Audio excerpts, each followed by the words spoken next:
Welcome to the WD168. God gives us 168 hours every week to live, love, and serve. This is our take on this 168 from the Western Diocese.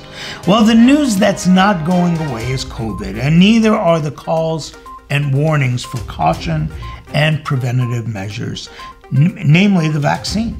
Last week, with the Governing Board of Adventist Health Glendale present for the Divine Liturgy, His Eminence Archbishop Hovnanderian, our diocesan primate, made an impassioned plea for our faithful people to vaccinate from the dreaded disease.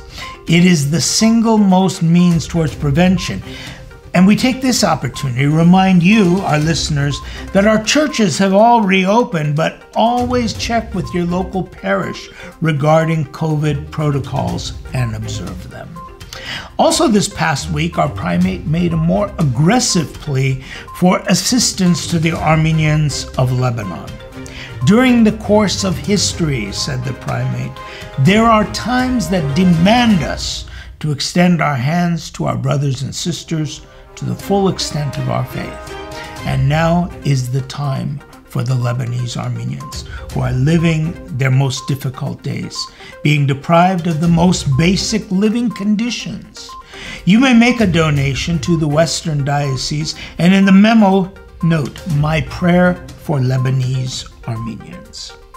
At the Sirpos Remontians, the St. Leon Armenian Cathedral this week, ordinations were in order, as 3 new deacons were called and ordained to the service of the Holy Church, one of whom is Maestro Rafi Mikhaelian of the Cathedral, who leads and conducts the Shnorali Choir, along with Deacons Garo and Harutun of the Santa Clarita St. Sarkis Armenian Church.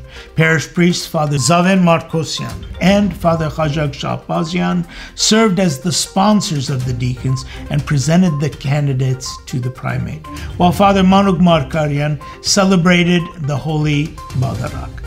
His Eminence, in congratulating the newly ordained deacons and their families, brought to attention the renewal of mission through their ordination. He then continued in his homily to bring the message of the day, St. Paul's letter to the Galatians.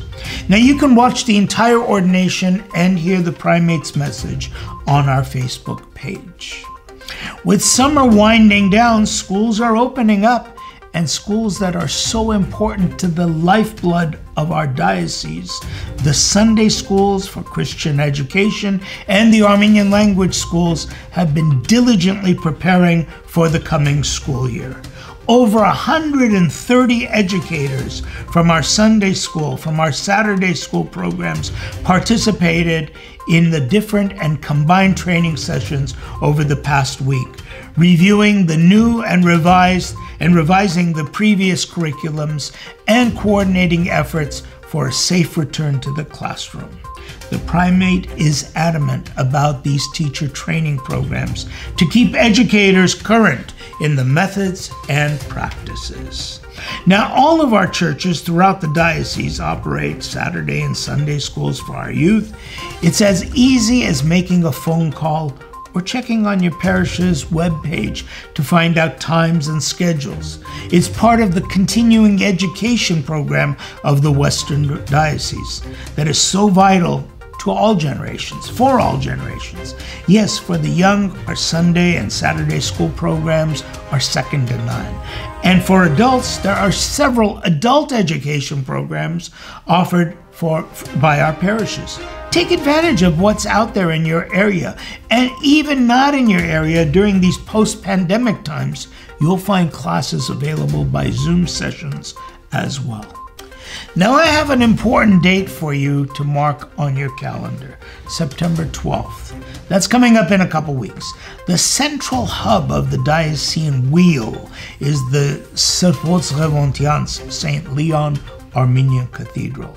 Construction on the building finished in 2010, and it was in that year, in September, that by the grace of God, by the power of the Holy Miron, and by the hand of His Holiness Garekin II, the Catholicos of all Armenians, Assisted by 12 bishops of the Armenian Apostolic Church, this building was dedicated and consecrated to serve as the center of diocesan life.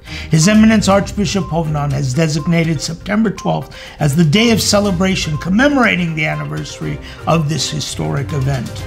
And you are invited to participate in the celebration, in person or online, in the midst of all the difficulties and challenges that face our planet today.